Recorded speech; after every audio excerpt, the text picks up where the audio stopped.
it'll work.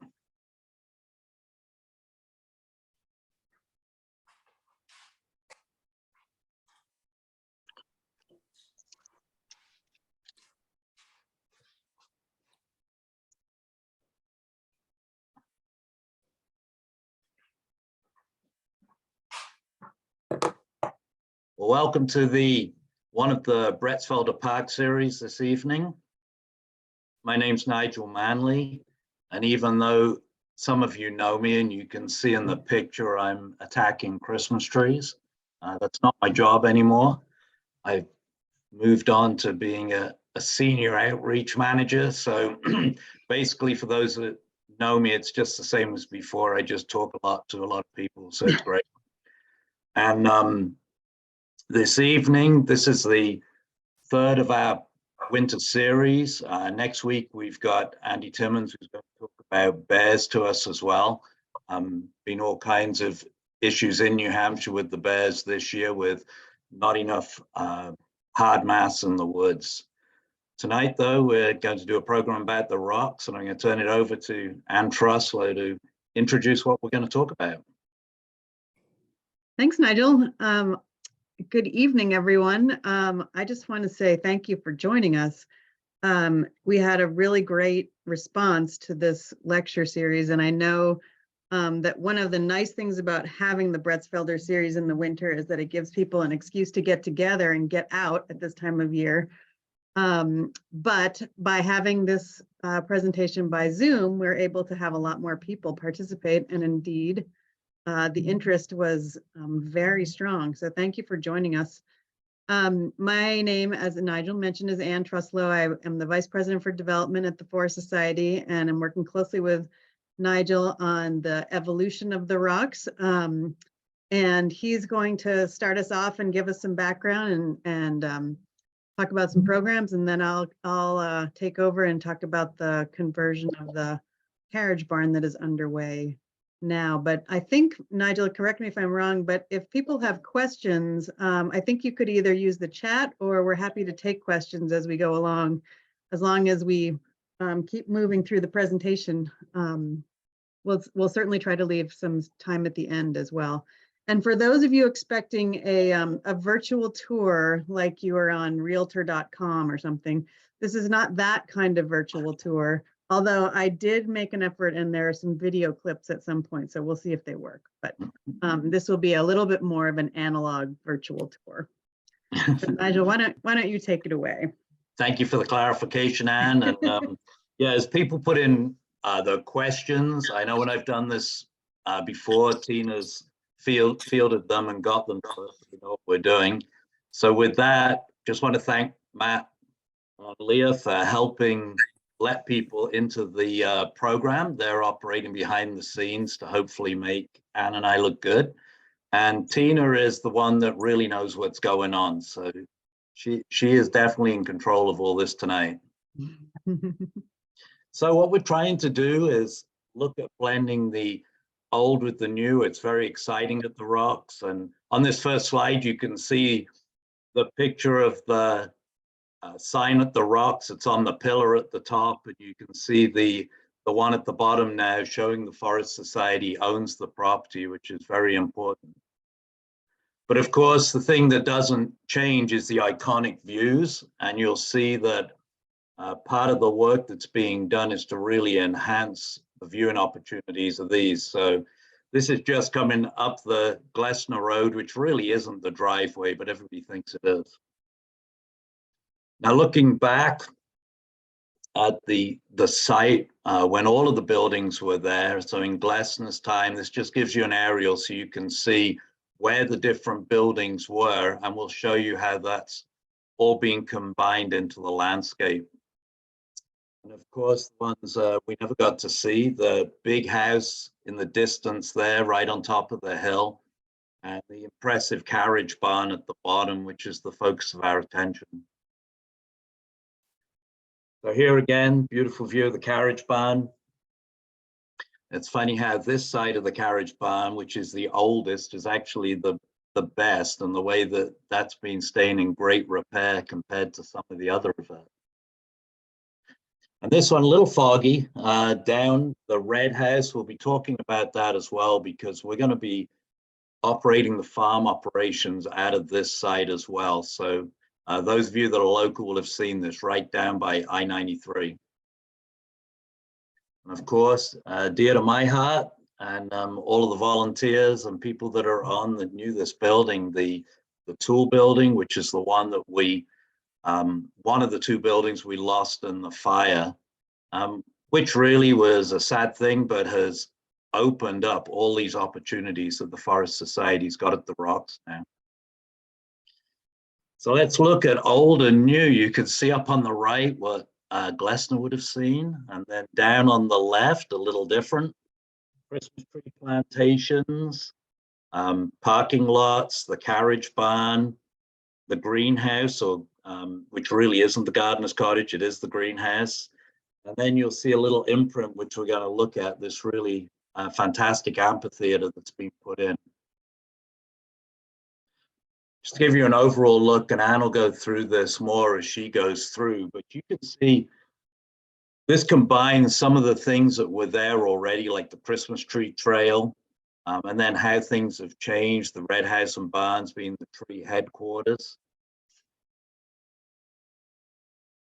And what we did originally was led by one of the staff members, Will Abbott, was some focus groups and really getting out into the community and with our staff and asking what we saw that was happening at the Rocks that people liked and enjoyed and would like to see continue, and what we should expand into as well. You know, when you look at this slide, you can see a lot of things were happening before, and we would like to expand on more. This will show up a little later again, so don't try and memorize it. We're not going to test you on what we're doing. So first, the circular, we said we're going to keep the tree operation, so we have to have somewhere to run it, and particularly since 2019 when we had no buildings. So we're using the red house right down by the highway. Two barns down there, both are being used for equipment storage, and for those of you who've been nice enough to come buy wreaths and trees during the week, we've been doing our sales out of those as well. And then the great addition is this heated garage, and actually run with heat from using electricity because of the solar panels, the solar array that's at the Rocks, which is to offset not only the building that Anne will talk about, but to offset all of the other electrical needs that are on the estate. So it's really great to be able to do that. And in this shot, I particularly like it because if you look, you see the snow is still on top of the garage and it is heated, which means it's actually working. So that's perfect. Okay, and again, this gives you that overview. So you can see where the red house is up on the top left. It's on the west side of the property. And then as we go through, you'll see the carriage barn, formal gardens, the greenhouse is still there, and this beautiful amphitheater, which is now in place. So one of the things that I was always impressed with Glessner is the state of the art. He really kept up with everything so that his cow barn was better than anything else, and with all the newest technology, and you'll see that in the carriage barn as we walk through that by Anne. But here on the left, you can see actually setting the rocks for the foundation of the cow barn. And then when you look to the right, you can see the setting of the rocks for the amphitheater, which is really blending the old and the new. It's taking all of the foundation stones from two buildings and creating this beautiful amphitheater. You can see that the work was done by less people and more heavy equipment nowadays. And this is what we've got. You know, the sad side of what remained of the tool building on the left. But then if you look at the right, I know I could never have envisioned that this would be the change, and it's absolutely beautiful. And that's looking one morning, just taking a look up through the amphitheater. So again, what we're trying to do is keep all of those programs going that we found that people enjoyed. Forever Green program, Maple Experience, we'll take a couple of look at those. But look at the new things that can be added now. You know, gallery space, which we never had in the tool building. The biggest thing is additional offices for Forest Society staff so that we can have more people up in the North Country operating for the Forest Society's mission, right as our neighbors. So here you go. We'll be doing the Maple program. So for any of you that are local that wants to do it, this is shameless advertising. We're starting next Saturday. Wildflower Festival, and we have the leader in the program here is Ginny Jeffries, but Tanya Tellman, who is on this PowerPoint now, she led this for many years, and I learned a huge amount from her out in the woods there. The Forever Green program, for those who haven't heard about it, is novel. I haven't seen it done anywhere else in the US. And this is where kindergartners plant Christmas trees and then grow them up to when they're in sixth grade, as you can see in these shots. And then they take them home, take them to their classrooms to set them up. As you can see the construction going on at Christmas, and we still managed to have the kids up there, which was fantastic. The Brettsfelder Park series is very important. And we run this in conjunction with the Rock. So it's really one big campus, just two sets of places that we operate out of. So we have a set of programs now during the winter, and then a set in the summer, which is always kicked off by a band that plays for us. We knew we'd got some people from the Glessner House, including Bill Tyree, the executive director, and we wanted to make sure we gave you a shout out and showed that you'd come on a tour. And we're hoping to do private tours like these again soon. And then the most asked question, actually, once we were doing construction, I think apart from maybe what we were doing, is when would the trail system open again? For those of you again that are local, we will open the trail system as soon as we can. However, with the construction and the number of construction people, vehicles, and the fact that all of the materials are all around all of the parking lots, we're not going to open until we can open and be open for good. And that's why we can't open the system yet, but it'll be open again soon, so don't worry. Now it's time to hand over to Anne as we look at the Carriage Barn and what excitement's going to happen here. So I'll stop sharing mine. You stop sharing, and then I will start sharing. So let's see how this goes.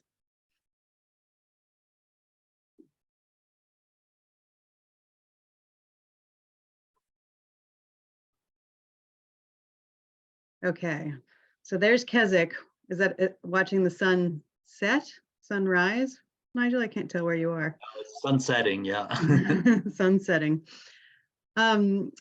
So I will switch to the Carriage Barn. So just to put things in context, as many of you will know, the Rocks was donated to the Forest Society in 1978 by the Glessner descendants, and has been run as the Christmas Tree Farm and grown all of these programs over many years. And that's really thanks to Nigel's leadership and a legion of volunteers over the years. And those volunteers have really been wonderful through this period of time since the fire in February 2019 through today, as we figure out the next steps at the Rocks. And what we've done is, since the fire, there was an immediate ad hoc committee of our board, and they considered a number of different scenarios. The tool building was gone, the electric plant was gone, and they started from scratch and thought, well, what are the important elements of this property? What do we want to try to continue and rebuild, and how can we use this as an opportunity to make investments in this place?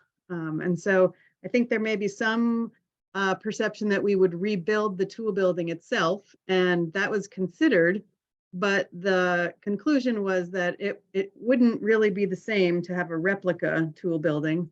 And as Nigel's mentioned, and you've seen, the view that was opened up is so spectacular that it felt like a more useful and true step to take to use the view and embrace the view that was now opened, and take the resources that it would require to really invest in the Carriage Barn, which is such a beautiful and historic building and had been used for cold storage and for basic barn use for a number of years since the cattle left.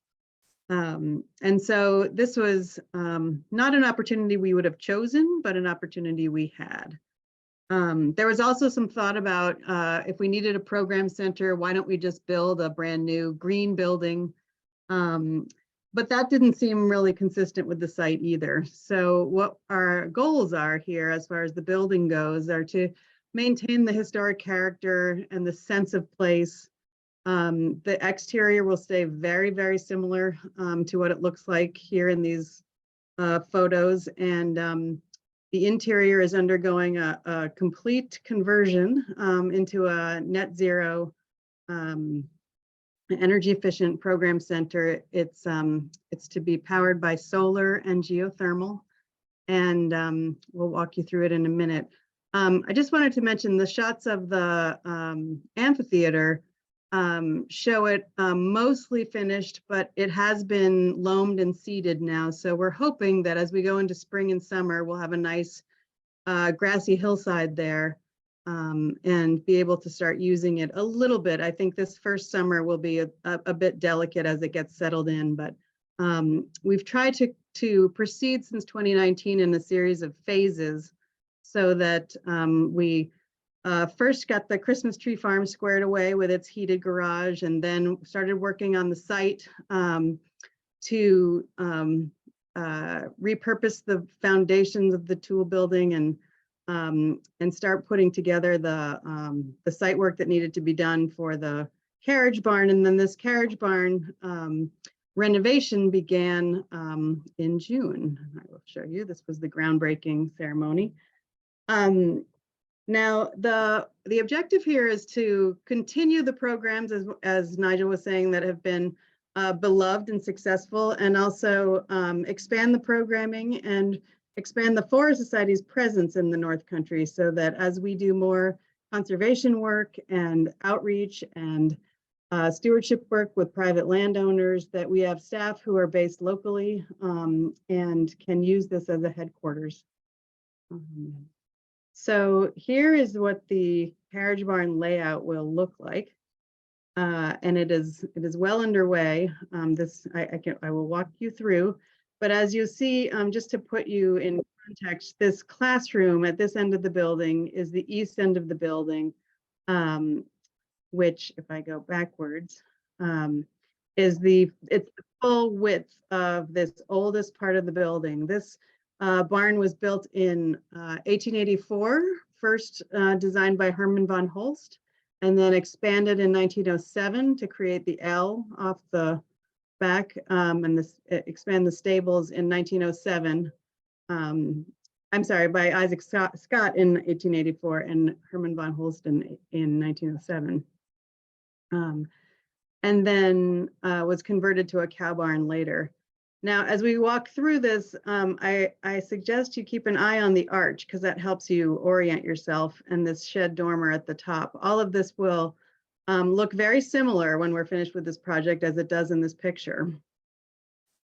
So what will happen is the arch that I was mentioning is right here, if you guys all can see my cursor, where these chairs are situated in the drawing. So that's the arched window. That will be a large full-length window. But you'll enter the building from the opposite side, from the southern side, where the parking area is today. Walk into a vestibule, and then this area to the left will be open to the ceiling. It's a two-story open, sort of clear story gallery. And then if you were to turn to the right or the east, you would walk down a corridor, and this small meeting room is an area with a fabulous large window that you could see on the other side. We'll go through other pictures. And then the large classroom Many bathrooms for our visitors, and the bathrooms will be accessible from the outside, even if the rest of the building happened to be closed and you were using the property and needed a quick pit stop or water bottle filling. And then upstairs will include several offices, a group meeting area for people that may not be in the office all the time, but just need an office space, hoteling space, we call it. And then a smaller classroom upstairs or conference room as needed. And then a couple of other bathrooms and other office. This entire space is a mechanical room for all of the geothermal and solar or the systems. And then the rest of the building is open. There is, you don't see that it's open from the top when you're looking down to or from the loft when you're looking down. These were the architect's drawings, renderings. Early on, you can see again, this is the arched window. The stone wall within the building will remain exposed. The west end of the building is this post and beam area open to the ceiling. These windows on the end are brand new.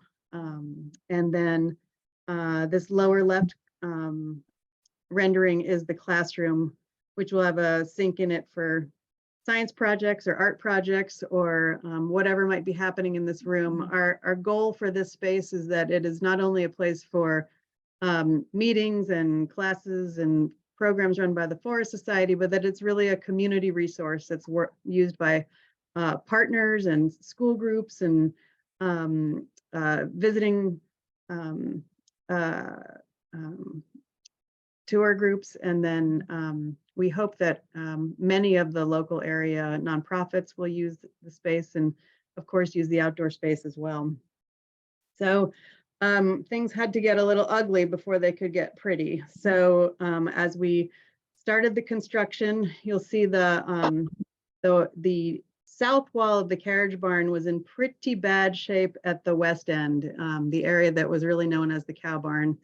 And so as this was not unexpected, but as the construction started, there was the building was sort of supported while the foundation was reinforced and the new floor was poured in here and new siding was put in.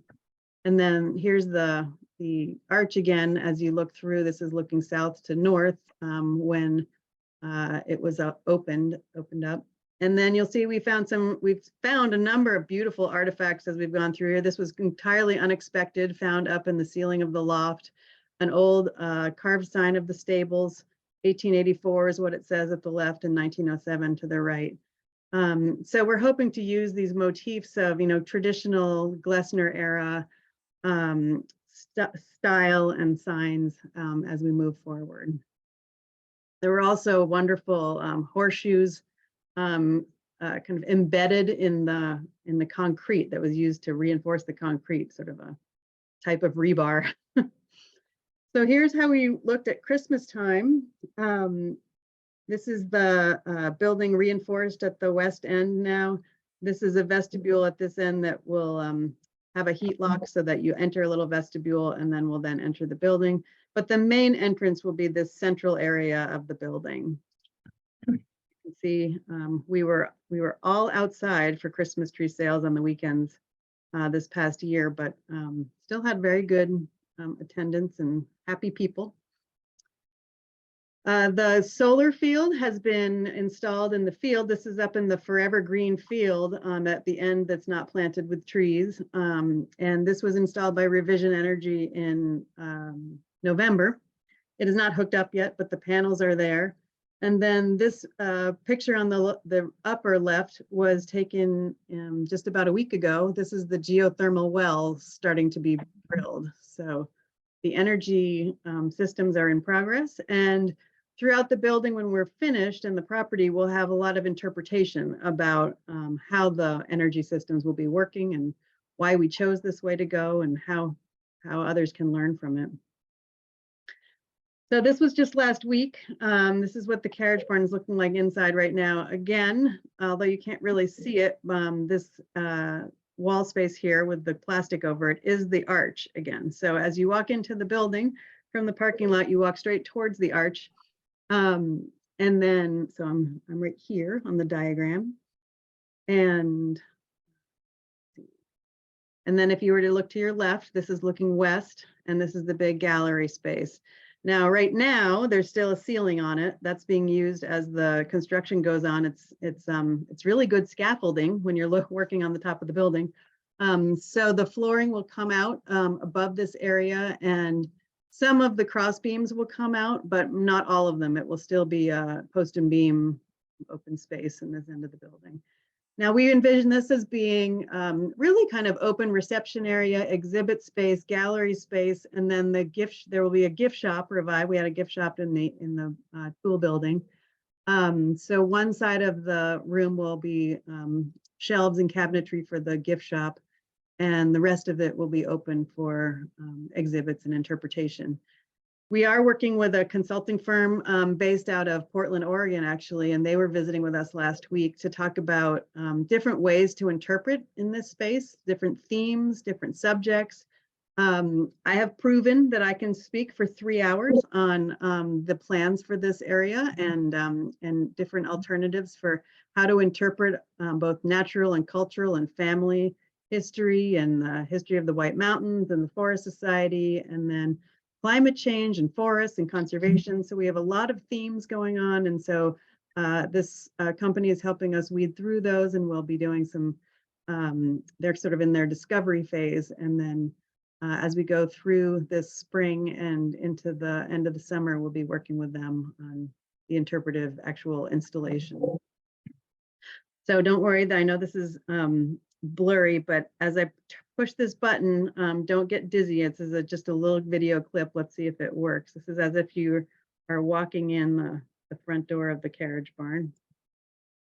And you walk in. This is what it feels like right now. This was just last week. You can see the exposed stone there, and that's just heating those tubes.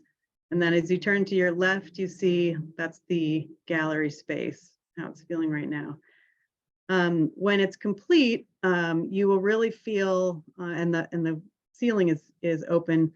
The shed dormers and the upper windows really shine some beautiful light into this space.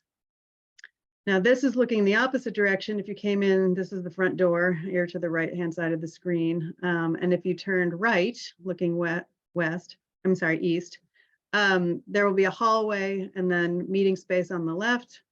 Bathrooms on the right, and at the far end of the hallway is the classroom. This is what's known as the small meeting room. So it will be on your left as you walk down the hallway. And again, these are the beautiful windows that will be revealed again.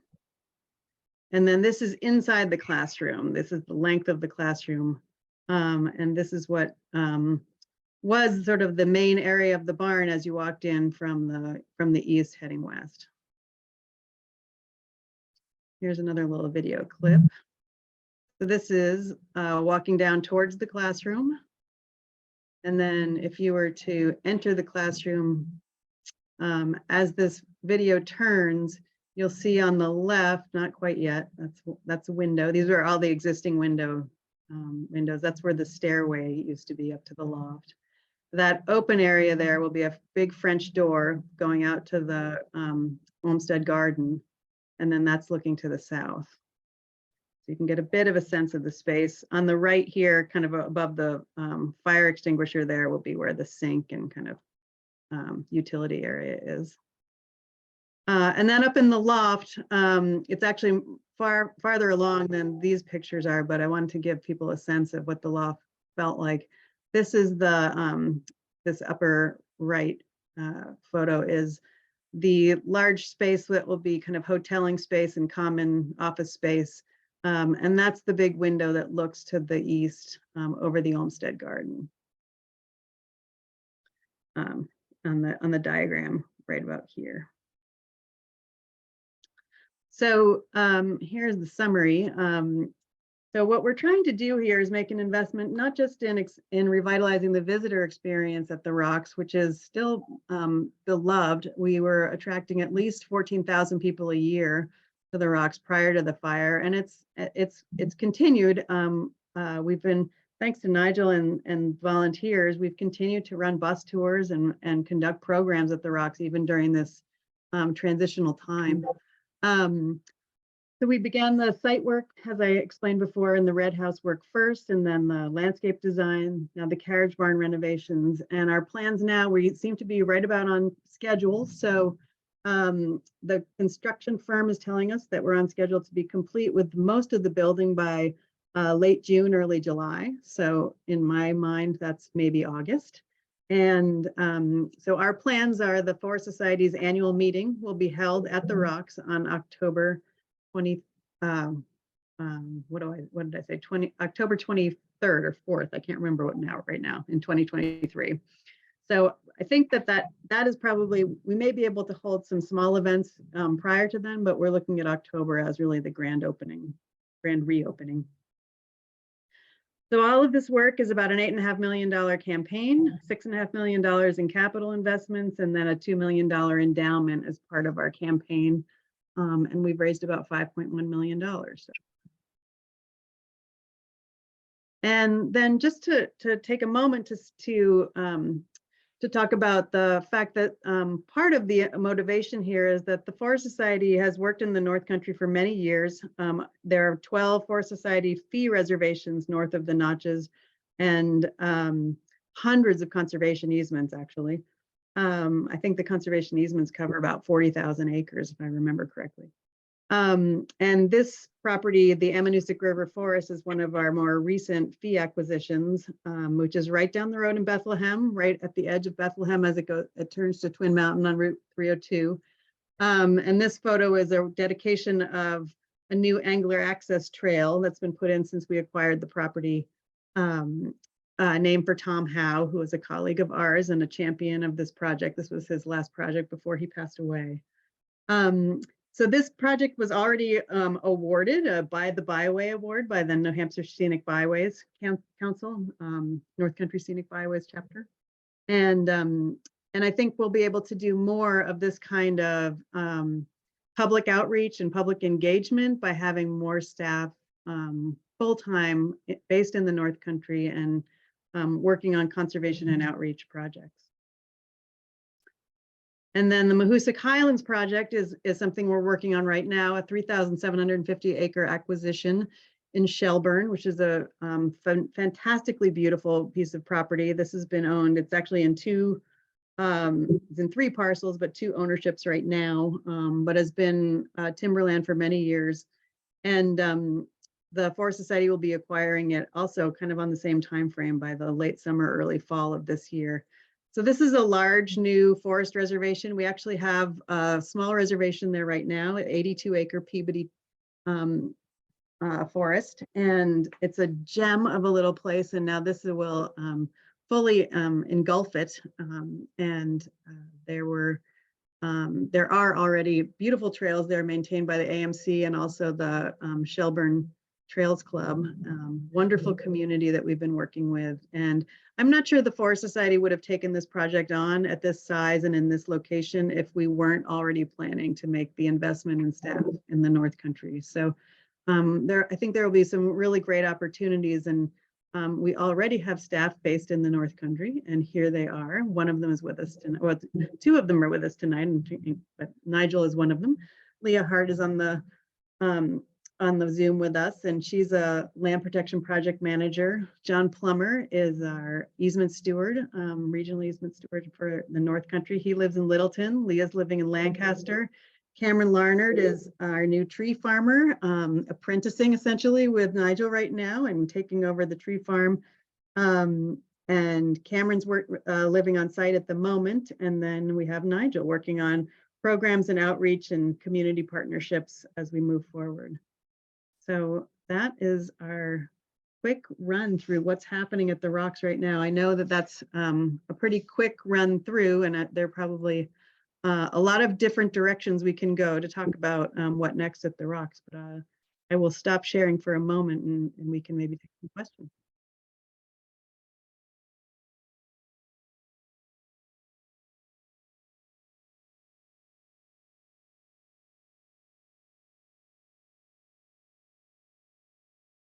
So far, there's none in the meeting chat. If anyone has any questions, you can drop them in the meeting chat.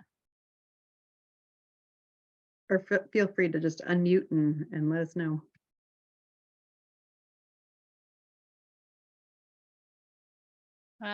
Will Fanny's Playhouse still be used for exhibits? Yeah, Fanny's Playhouse is still where it's been located, and we're talking about with the exhibit company, the consultants, best ways to use it. So far, we've been planning to continue to have it be a place for interpretive materials, but we'll also be able to use the building for a lot of those interpretive materials. So I think that some of that material may come inside the building, and will it's yet to be determined, but it absolutely has a role in the interpretive. Yeah, that came from Will Tyree. Yeah. Next one's from Craig Mabby. How do you anticipate raising? Tire. Oh, tire. Sorry. Craig Mabby is asking, how do you anticipate raising the additional funds needed for the project? So we've been in what I didn't mention is, when we first launched the fundraising piece of this, it was right on the eve of the pandemic. So we took a little break, and actually we've done this fundraising campaign in a little bit of a backwards way. There was a lot of outreach right after the fire, and it was also at the time when our previous president, Jane Diffley, was retiring. And so there were the board and some close friends got together, and there was kind of an initial fundraising campaign in honor of Jane that first summer of 2019 into the end of 2019, early 2020. And then the pandemic hit, and so we took a little break, and then as 2020 went along, we sort of resumed quietly fundraising. So this has taken probably a little longer than we had expected, or not expected, but planned. But the response has been great, and we've got a variety of sources of funding so far, from large foundations to community development, finance authority, tax credits, to small donations, and many of you, I think, on the call have contributed. We are just sort of getting into that more public phase of fundraising. So as we go through the later spring and summer, we'll be really making a lot more noise about this fundraising campaign. We have a couple of more large grant proposals pending. And so we're feeling pretty optimistic about it. People, as they come to the site in particular to have a tour, are really captured by the potential of, I saw a question about the amphitheater. I think the amphitheater can go a lot of different directions, or multi-uses, I guess I should say. We're hoping to use it for outdoor classrooms, but it will also be picnic space and places where performances can be held. You know, we're looking at talking with, and through our focus groups actually early on, there's been a lot of interest from other groups to use that space for outdoor concerts, performances, arts events, and I think the sky is the limit. We'll be resuming more weddings and other types of events as we go forward. So it's really got a lot of potential. And while the Forest Society likes to run programs, we don't need to run all the programs. We're hoping that this is a platform for others to run programs as well. Becky Moore asked, how will you integrate the Maple Museum into the landscape use scheme? Sure. Nigel, do you want to take one so I'm not blabbing all the time? Hey, yeah, the Maple Museum, is an integral part, Becky, as you know. We already have it so that there are group tours throughout September and October, so they're used so that people continually can drive down to the Maple building for those. We've looked into, and as we go through this, opening up so that the Maple building will be open with tours from the barn, the Carriage Barn, and will be taken down so that they can have tours by volunteers down there, but not in groups. So we can actually do it so it's more of like Lost River, where people pay and they can enter and go down and look at it. So there's also a Maple trail that leads people down to that building, which it actually goes through right next to our sugar bush, and in the new part of our sugar bush that'll show people how mapling is carried out. So it is integral to what we're doing. Mhm. Stuart Miller asks, is anything being done with the sites of the Glessner houses, i.e. the big house, the lead, the cottage, all demolished? I can take a bit at the beginning, and so that we went in there, and in the last forestry cut we did there, when you're doing forestry cuts, you know, and you're talking to the foresters, they always look at the trees and what we're going to do and look at wildlife. And this one was really quite difficult because we looked at it on the cultural aspect as well. So we opened up all the way around the old foundations. We marked everything so nothing would get damaged. We marked old well sites so that we know where everything is. So all of that work was done, including taking some pretty big pine down that were right next to the Big Rock Summer House, which is a classic gazebo in the woods. So we did all that so that if we want to do tours, we can. And then I think Anne wanted to add something to that. I know what I want to do up there, but we've got to come to a consensus. There's a lot of interest, actually, and I think there are a lot of things we can do. We are navigating. There was a condition in the gift of the property that public access be limited at the top of the hill. So we have to navigate that carefully. But we do want to make sure that we're including the summer houses that are along the trails. And I think we'll kind of be incrementally making sure we're reinforcing those, and ideas about, you know, interpretive trails and sort of adventure trails where you can go find the summer houses and have interpretation there are part of the discussion. As I mentioned, we're sort of in this brainstorm phase with the actual exhibit consultants. But one of the things they showed us last week was a type of sign where you you look at the sign and it superimposes the building that used to be there in just a very low-tech diagram, but you get a feeling of what used to be there in the space. And everybody in the working group was really excited about that type of idea. So the family and the built history of the property is a very important element of the interpretation. So I think there's some exciting things we can do there. Sorry, Nigel, what did you want to add? Anything of your ideas? Oh, not at all. No, hopefully I'll just be in part of the interpretation. It'll be great. The next question's definitely yours, Anne. Bringing beekeeping? No, I can do that because I know that it was, so I could do the beekeeping for you. Oh, sorry. We had bees brought back actually in 2018 and they were doing great. And then when we had the fire, because of the way that the smoke affects the bees, they actually all left. We've still got all the platforms and things there. And the lady that does the beekeeping up here is keen to bring them back, but we wanted to wait certainly until after all of the construction was done. And then the other thing I learned about beekeeping, learned about Christmas tree growing, is that for beekeeping, it's nice to have some sort of wind protection around the hives in this particular site. And we sold the Christmas trees that were in front of that site. We cut them and sold them, which is going to happen every 9 years. So when the bees do come back, we've just got to figure out a better location as well. Yes, I'm a big fan of the Mrs. Glessner's G stamp from her honey days. So we're hoping that can be part of the interpretation as well. And if we're selling syrup, we might as well sell some honey too, right? Absolutely. So I missed a question. Is there a map online? Is that the question? Yes. Yeah. So the maps, that sort of the schematic map that we show in this presentation is online. I don't think, is there a map online right now, Nigel, of the historic location of the house sites? I'm not sure that's online right now.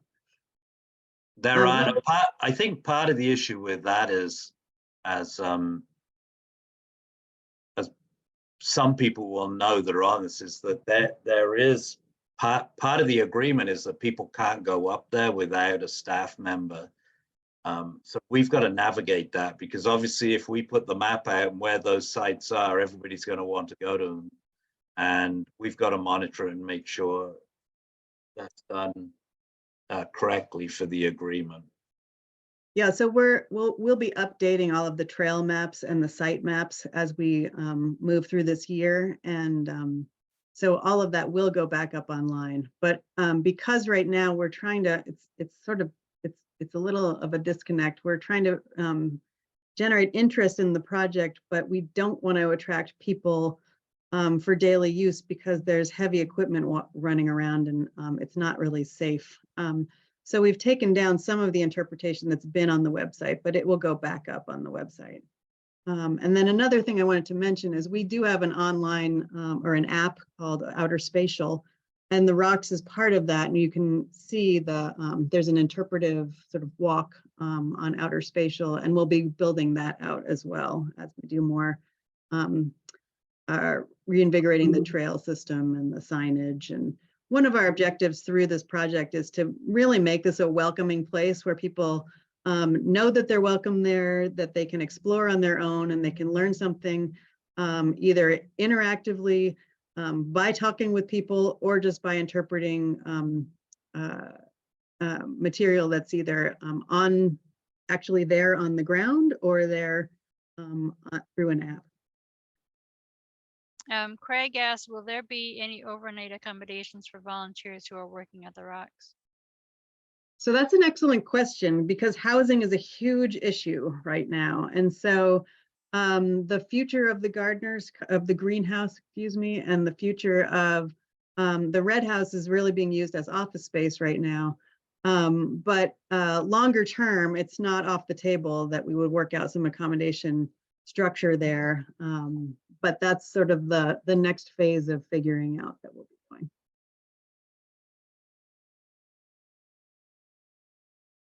That's it for questions right now.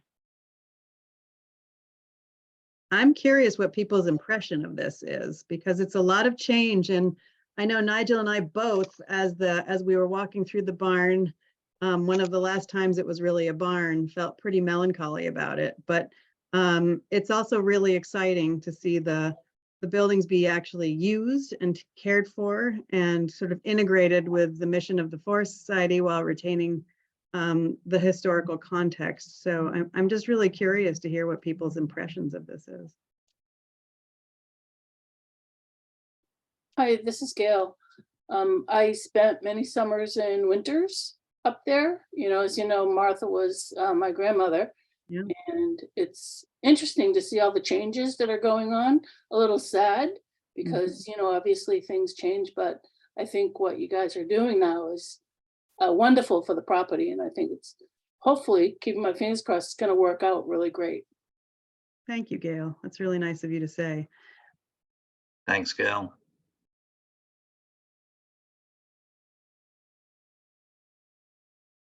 Well, hopefully everybody enjoyed the program tonight. And it's pretty exciting. You know, the one good thing I think that the pandemic brought was Zoom programs, because now we get far more people listening to our programs than we could ever fit into the little classroom at Brettsfelder Park. And as we sign off, again, I want to thank Leah and Matt for helping Tina out. And Tina, thank you so much for keeping Anne and I organized, and so we knew what we were doing. Welcome. And I would just say, if people do have questions, or if you'd like to arrange a time to visit and talk more with us about this, please feel free to reach out to Nigel or to me, or you can email to Tina and she'll forward that information to us. And we're going into a time where it's really starting to change and come together, and it's exciting, and we'd like to be able to show people the process as we go through it.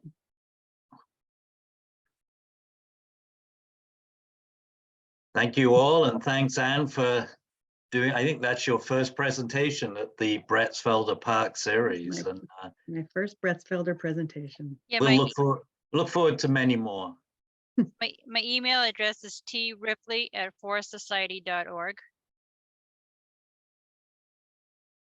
Thank you, everybody, and have a great evening, all the way from Chicago to the East Coast. Thank you.